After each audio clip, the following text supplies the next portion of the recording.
Hello friends, this is Adam Shoemaker, rector here at St. Stephen's Episcopal Church in Charleston, South Carolina. And I'm here on this Friday afternoon to pray with you using the words of Psalm number 145 as we come pretty close to concluding our journey through the Psalter together.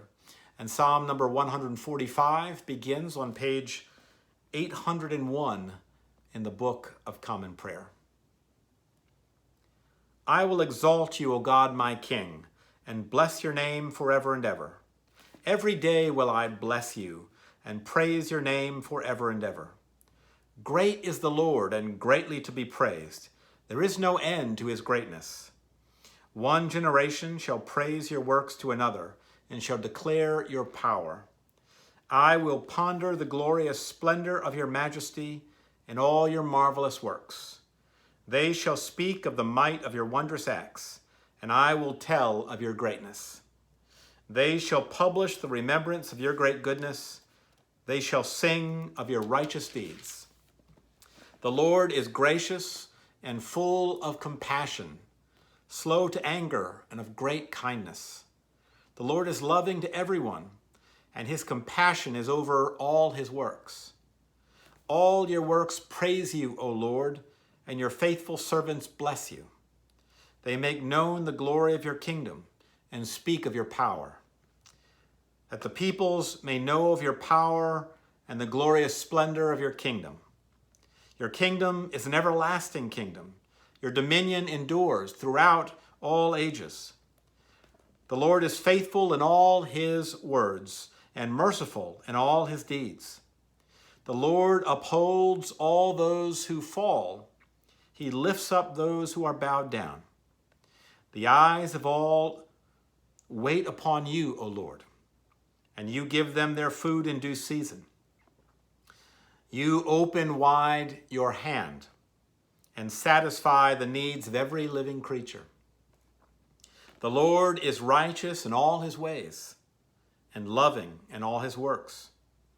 The Lord is near to those who call upon him, to all who call upon him faithfully.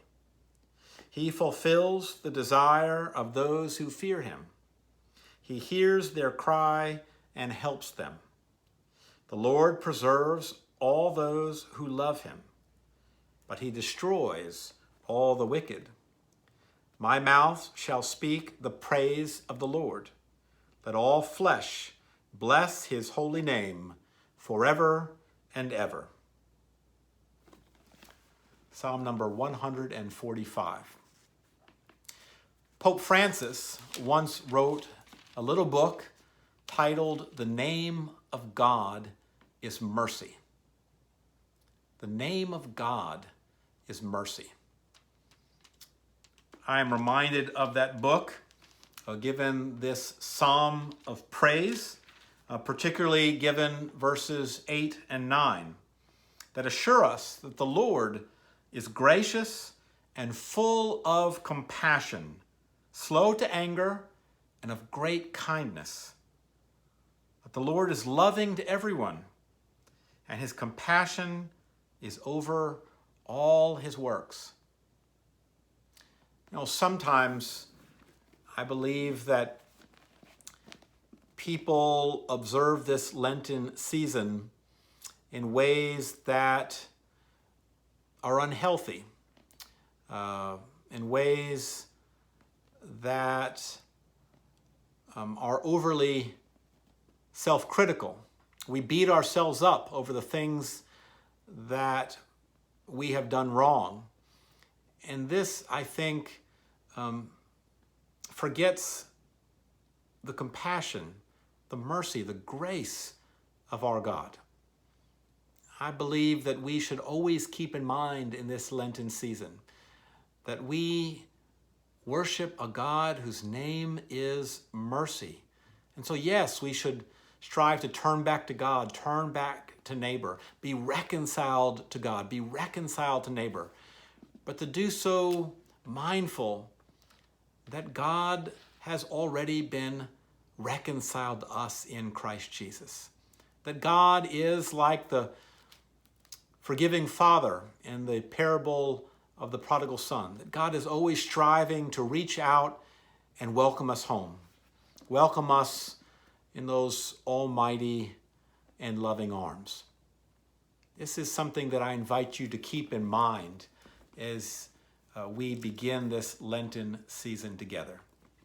Keep in mind that goodness, that grace, that compassion, that mercy that we receive so freely from God. And then strive to share that grace with others for love's sake. And we'll be back on Monday to pray with you using the words of Psalm number 146. In the meantime, have a good weekend, be safe, be well, wear your mask, and you keep the faith.